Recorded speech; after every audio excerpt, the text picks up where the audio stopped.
En direct de Paris. Bonjour et bienvenue sur lesfrançais.press. Je suis ravie de vous retrouver pour un podcast consacré à la francophonie. Mon invité Xavier North, président de l'Alliance française de Paris. Xavier North, bonjour et merci d'avoir accepté notre invitation. Bonjour, merci à vous. Peut-on dire que le fil rouge de votre parcours, de votre engagement, est la défense et la promotion de la langue française? Je précise pour nos auditeurs que vous êtes diplomate, vous avez été délégué général à la langue française et aux langues de France, puis inspecteur général des affaires culturelles, avant de prendre vos fonctions au sein de l'Alliance française.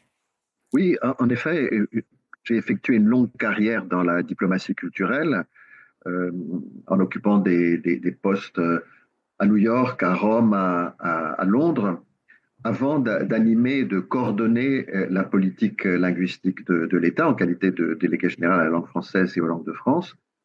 Ce qui m'a amené d'ailleurs un peu plus tard, enfin dans la période récente, à assurer le commissariat du parcours de visite permanent à la Cité internationale de la langue française à Villers-Cotterêts. À Villers-Cotterêts, que je vous incite à visiter.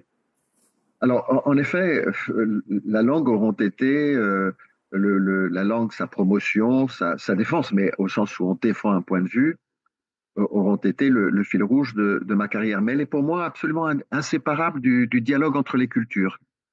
Et c'est d'ailleurs la raison pour laquelle, à Villers-Cotterêts, j'ai fait inscrire au début de ce parcours cette phrase « Aucune langue naît sans le concert des autres ». Et ceci est vrai pour le français. Le français est une langue de contact, c'est une langue qui n'existe pas sans dialogue avec d'autres langues. Le français est une langue qui est nourrie d'autres langues. Alors, je dois peut-être cette conviction au fait que je suis moi-même un Français de l'étranger. Je suis né en Colombie, à Bogota, et mon premier lien avec la France, il s'est tissé par l'Alliance française, justement. Ce qui m'amène peut-être un certain nombre de décennies plus tard à la présider à Paris. Alors, comment définiriez-vous votre mission à la tête de cette Alliance française de Paris ?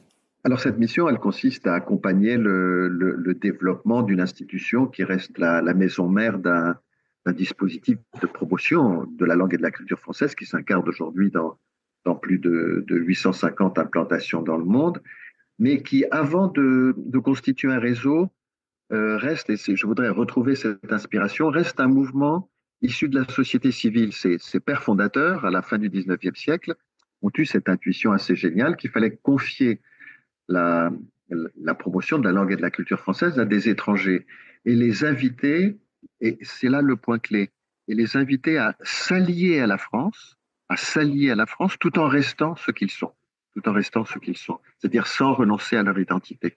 Et c'est cette inspiration que je voudrais continuer à donner à l'Alliance française de Paris, elle qui accueille chaque année quelques 10 000 étudiants venus un peu de tous les coins du monde. Alors, qu'est-ce qui, selon vous, motive encore les élèves de tout âge à apprendre le français aujourd'hui ? Je crois que nous sommes les seuls, je dis bien les seuls par rapport à nos concurrents et à nos partenaires, nous Français qui sommes chargés de promouvoir la langue et la culture française. Nous sommes les seuls dont l'image est à ce point déterminée par la langue et la culture.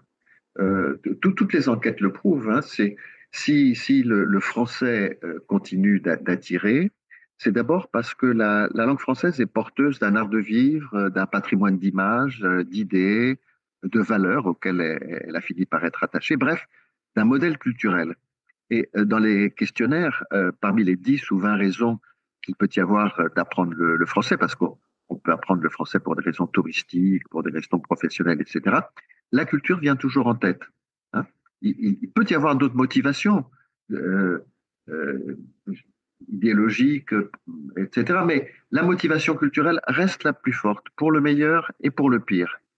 À chacun ses atouts. Hein. Si en Chine, l'Allemagne peut faire fond sur le prestige de ses machines-outils pour vendre sa langue et sa culture, c'est la langue et la culture française qui peut faire vendre nos produits de luxe et nos technologies. Vous voyez donc il ne faut pas renoncer à cette image. Alors, selon l'Observatoire de la francophonie, le français est la cinquième langue mondiale, avec 321 millions de francophones dans le monde et 144 millions d'apprenants. Derrière ces chiffres, vous l'avez évoqué, il y a peut-être et surtout une communauté de valeurs. Quelles valeurs véhicule la langue française aujourd'hui? Personnellement, je pense qu'une langue ne véhicule aucune valeur, au risque de vous choquer, parce qu'on peut tout dire dans une langue. On peut tout dire dans une langue. Le meilleur comme le pire, une langue peut tout exprimer. On attache des valeurs à une langue. Alors il se trouve que on attache à la langue française les valeurs de droits de l'homme, parce que peut-être les droits de l'homme se sont exprimés pour la première fois dans l'histoire de l'Occident en langue française, n'est-ce pas? Mais il faut savoir que pour les Polonais, le français n'est pas la langue des droits de l'homme, c'est plutôt la langue du culte marial, de la fille aînée de l'Église, en fait, etc. Vous voyez? On attache des valeurs à une langue, mais une langue en tant que telle ne porte aucune valeur. Non, ce qu'on pourrait dire sur la langue française, c'est qu'aujourd'hui, après avoir longtemps été hégémonique, euh, ou avoir eu une prétention à l'universel, elle porte plutôt des valeurs de diversité. Euh, une diversité qui ne serait pas accessoire, si vous voulez, comme elle peut l'être pour d'autres ensembles géopolitiques. Je parle ici de la francophonie, d'autres ensembles géopolitiques qui peuvent être assemblés autour d'intérêts commerciaux, comme peut l'être le Commonwealth ou un attachement inégalement partagé au régime parlementaire, mais une diversité essentielle dans la mesure où sa promotion à partir d'un commun dénominateur, la langue française, constitue sa raison d'être. Hein. Parce que quand vous portez un regard sur la francophonie dans son ensemble, du Québec au Mali, de la Belgique au Vietnam, euh, les francophones sont porteurs non pas d'un modèle de société, parce que ces sociétés sont infiniment diverses, mais d'une exigence de dialogue entre entre des cultures que séparent leur niveau de développement, mais qui ont tout à gagner à entrer en résonance les unes avec les autres grâce à la langue française. Et, et j'insiste beaucoup sur ce point, et d'une conviction sur l'égale dignité, sinon sur l'égalité, parce que les cultures ne sont pas égales, et elles ont une égale dignité des cultures. Et je pense que au-delà, le message a une portée universelle.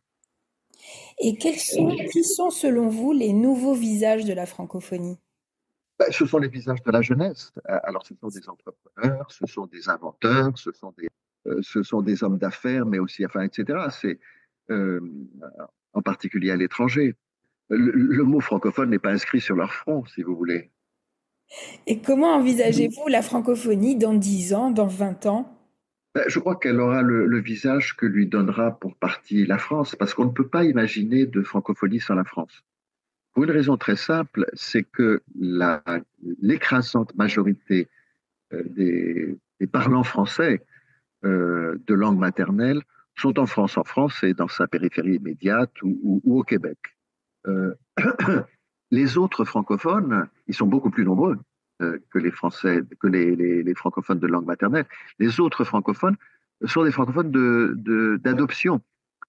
Et comme ce sont des francophones d'adoption, leur langue, elle n'a pas été transmise par la famille.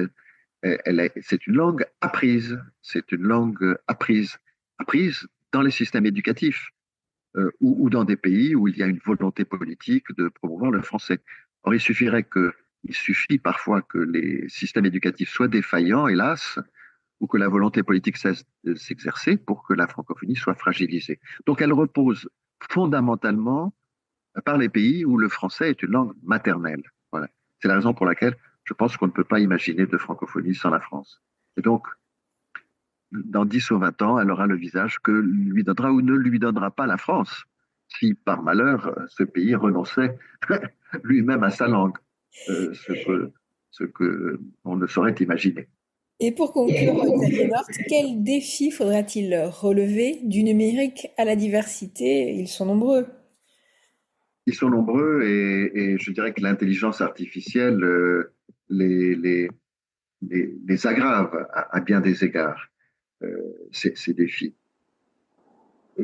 Moi, je suis sur le fond assez optimiste euh, sur l'avenir de la francophonie, enfin sur l'avenir de la langue française. Euh, Parce qu'une langue n'est pas simplement un instrument de communication, si vous voulez. Alors, en tant qu'instrument de communication, les langues tendent vers l'uniformité, hein, et aujourd'hui, euh, le, le, le globish de communication internationale, disons, présente d'indéniables avantages. Il s'est imposé un peu partout, mais il peut parfaitement coexister avec des langues qui restent très profondément des marqueurs d'identité. Parce que les langues, en tant que marqueurs d'identité, elles sont porteuses de points de vue sur le monde, elles tendent vers la diversité et chacun dans le village global tente à faire valoir son identité. Euh, Et donc c'est dans cette tension entre uniformité et diversité, je crois, qu'on peut penser aujourd'hui l'avenir du français dans le monde. Merci Xavier North d'avoir répondu à nos questions. Je rappelle à nos auditeurs que toutes les informations sur le réseau Alliance française sont disponibles sur le site www.alliancefrançaise.org. Encore merci, on se retrouve très bientôt, toujours sur lesfrançais.press. Merci beaucoup, merci à vous. C'était lesfrançais.press.